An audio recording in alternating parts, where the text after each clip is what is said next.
John Wick, Joshua, Mashiach. Let me turn on the light.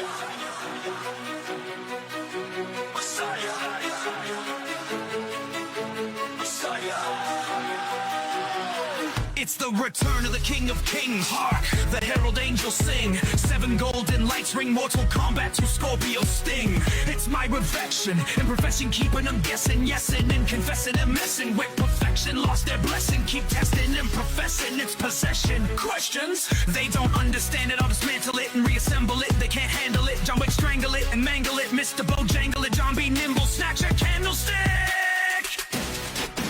Prophecy in tongues, there are greater ones. Gifts, son, it's just begun. Young guns running gun in the kingdom, they're done. Guess what else, son? I'm the anointed one. They babbling dumb. And your groove look broke, much love from above. They try faking it, I'm taking it and staking it. Y'all gonna start breaking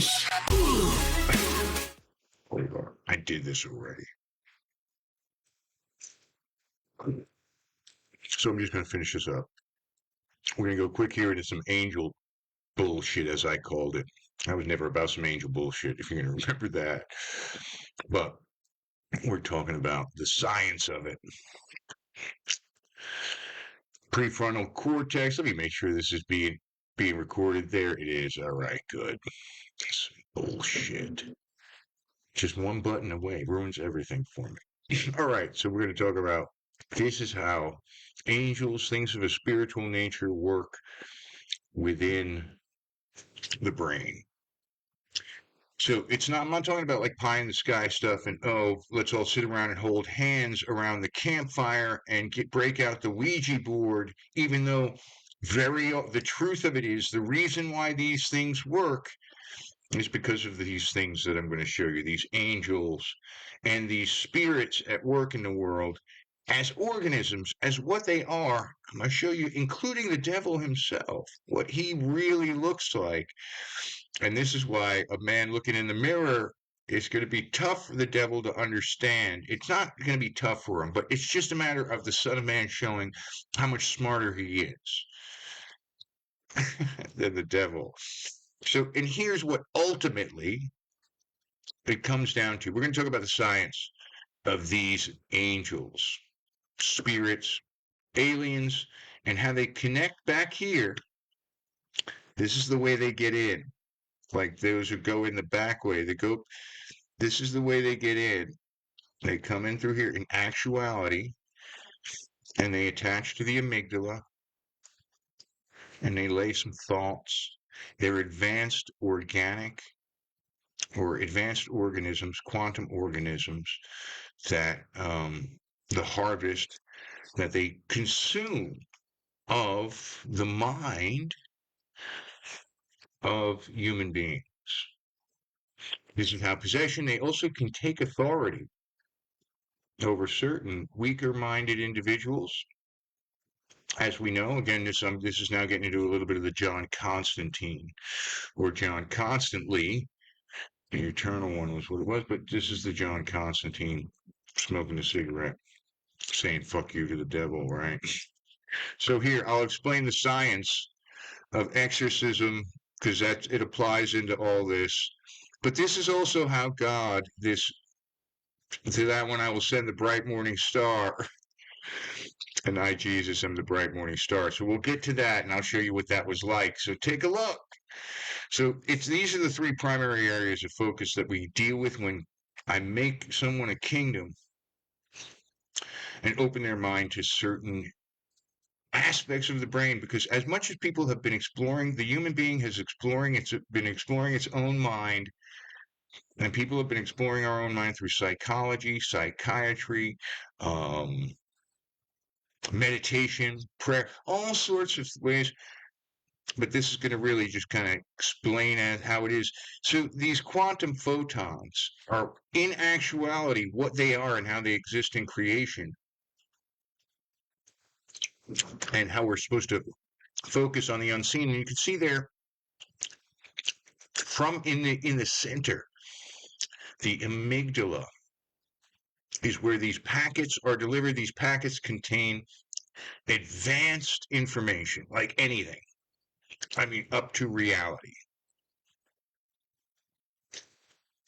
These are packets, these are messages from God. They contain quite often just the names of that these angels are delivering, spirits, and at one point, the spirit or a piece of God, a piece of God comes down, not delivered by them necessarily, but and makes its home in that field.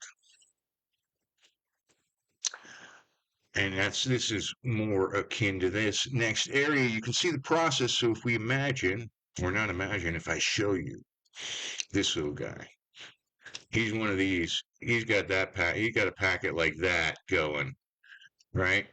So this guy, really, this gal, you'll see why this whole fucking thing with the hold on, this whole thing with the angels. Let me go ahead and let's make this considerable.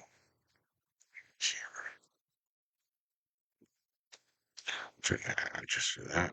So then we'll grab this guy. Now he's making his way up, isn't he? Yeah, there he goes. There he goes. He's making his way up. He's going to go deliver like a stork, where you can start to see where all these fucking things come from. Like, why a fucking stork delivering a baby? Where the fuck does that come from? Well, call it inspiration, divine inspiration. Call it being in communication with. I was in the spirit. Why did Lao Tzu say who? So, all right. So now this angel, let's get back on, delivers this bitch over here to the amygdala. Right now you got something. You got a little information in your brain and uploaded. That matrix shit's happening. You need to know how to fly a helicopter. Well, God can really do it. Why? Because he's God. This is how this process and this is intended. When people get divine inspiration, when prophets get messages, when the word of the Lord came to me. This is the unseen process that happens on a quantum level. And this is what angels. So let's say Gabriel here, this is one of these angels that God's like, you know what? This one, I'm going to give this one a name. Gabriel, come here. And he trains this bitch.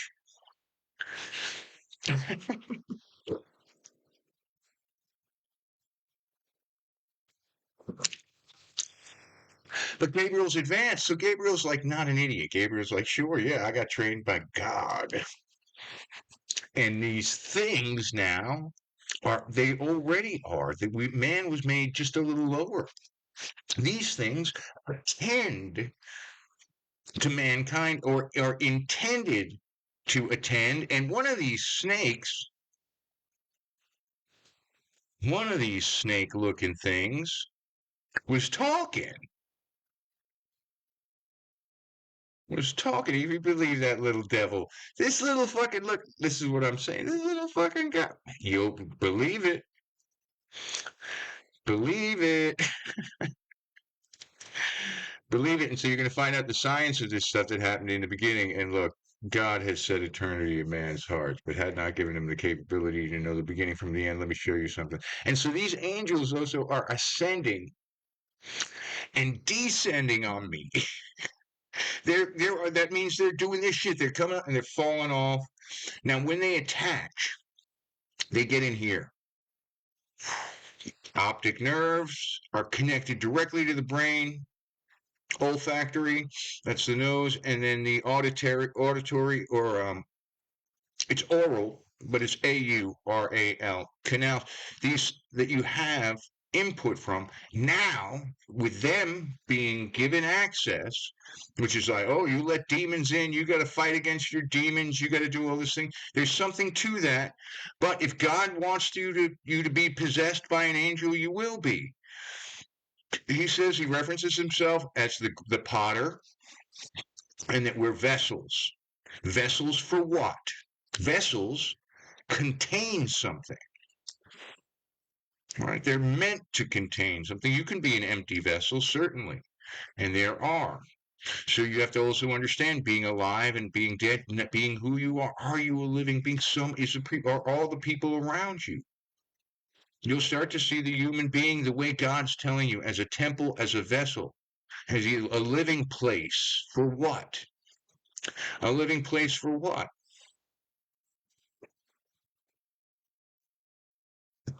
My Father's house has many rooms. I go there to prepare a place for you. When Paul starts to say whether I was in the body or out of the body, what's he talking about? Is he an angel? Is he thinking he's an angel? Or is he understanding how the eyes are alive? He's also able to go within, literally shift this inside the temple. If the temple is the body, the Spirit of God comes in. It's a different methodology. It dwells in here. This is why the rib, the light returning to Adam, the one that comes from above, this emerald nimbus, a green cloud, if you want to perceive it. This seems to be, I bet, something that's in Kabbalah also, because then you start to visually see this green emerald nimbus connect to your brain through a green cord up the back of your spine. You see it, you know it's there inside the temple. With God's temple, he forces it. It's not, it's my temple, and he's like, come in here, and boom, I'm inside. Right. And so this is what these unique parts of the human body that I could talk about for a while, but until you do it, and it's easy enough to prove. That's where this incredible situation at the end, where there's all these very difficult truths to swallow. Well, this ascension process. Your son will build me a house for my name. That building a house for the name of God is what the Tower of Babel was about, if not the Son of David, if God did not want him to. This process here. So this information also is bringing these angels. All of this with the name of God, the temple, it's bringing them all. It's like a whole fucking, like they've all just come back to life. So now we're going to move over to the one other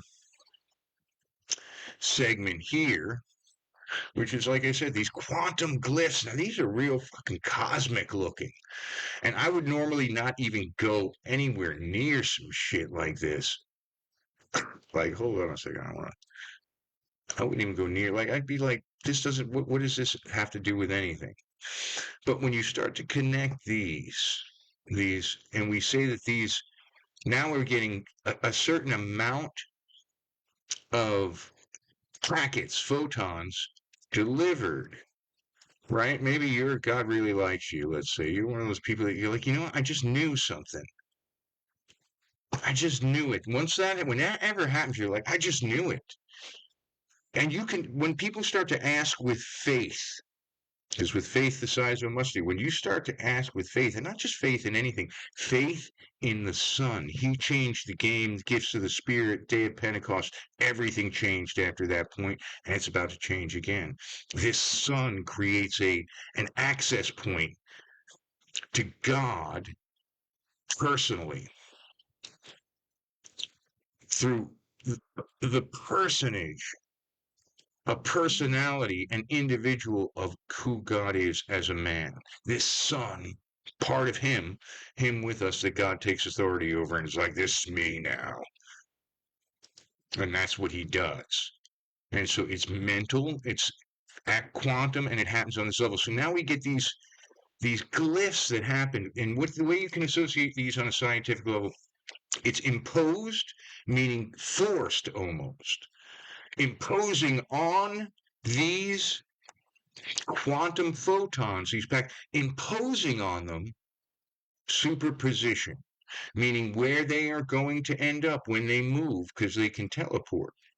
We know already, electrons on the quantum level. This is where teleportation exists on a low level, which will ultimately be something that we will actually be capable of as we scale up from the quantum level, the science that exists in the quantum realms, the reality of how things work there, which has a lot to do with choice, free will of these entities, and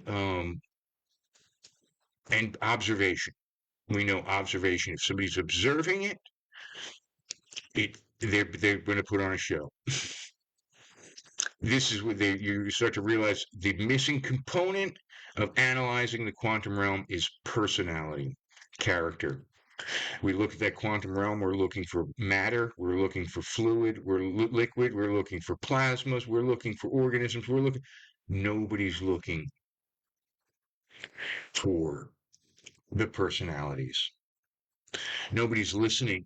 Let those who the reader have, or let those who have ears hear what the Spirit says to the churches. You're not looking for a personality in what's happening. All right, we're not. They don't behave the same all the time. They observation changing. You without speaking a word.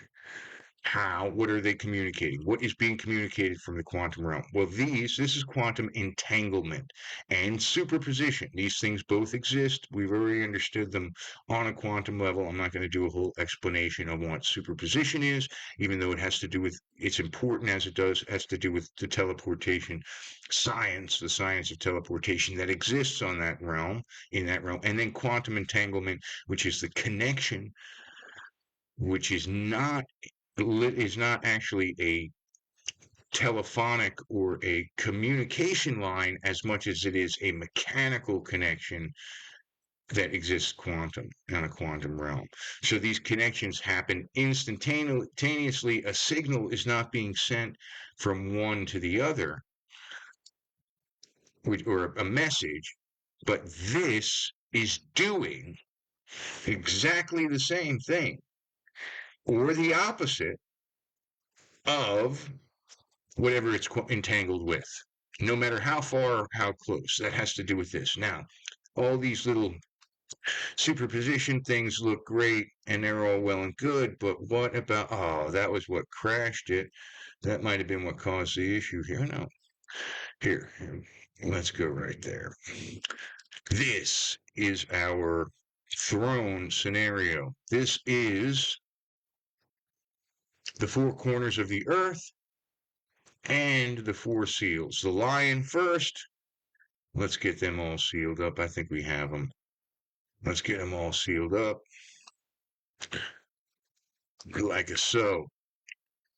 So these are the first four seals, what they call the horsemen of the apocalypse. And then we have these four lights in the background there. Let's see what we got. Yeah, these lights. So these bring forth the routes of the four winds, right? They're holding back the four winds. If you look close, you can see as I bring up, you see that little horseman down there? Because we saw one of the angels coming out from the south. He was heading up. There's these directional cues that take place. Now you see these patterns here. You're starting to see a little bit more of what I'm working with or what I'm talking about when I'm saying this cosmic stuff that takes place. This is the four seals, the yellow being lion, red is the ox, the brown is the man, face like a man, and the blue is the eagle in flight. Now these are the four seals, that first seal, the four horsemen seals. The first seal, when it's removed, that is the lion of the tribe of Judah, the root and the offspring.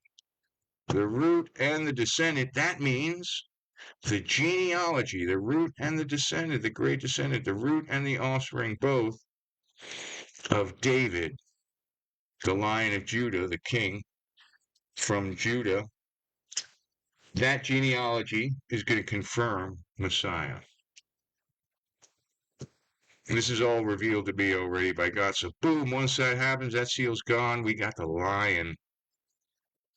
And to that one, what happens when that seal's removed? I'm given a crown. Right? I'm given a crown because the Messiah is acknowledged. and a victory garland. He'd been victorious, or a bow, all right, which whether a gift or something, not necessarily, but he goes out conquering left and right. That has to do with Adam and Eve and the left and the right of this very same throne here. So you see those stars in my right hand. Are you wondering about the stars? So these patterns emerge. And again, I'm always looking for patterns. I'm picking up on these patterns. They start to emerge over a long enough period of time. So that's angel science. That's some angel stuff. Which what kind of person who would come and talk? Who would give a teaching? Who would give a lecture on the neuroscience of angels? Well, that sounds like, if it was just me, that sounds like somebody. They call me Jesus, they can't please us, appease us. He always sees us going after the new Caesar, crowd pleaser, the new sword keeper. Wake up the sleeper, Messiah, Messiah, Messiah,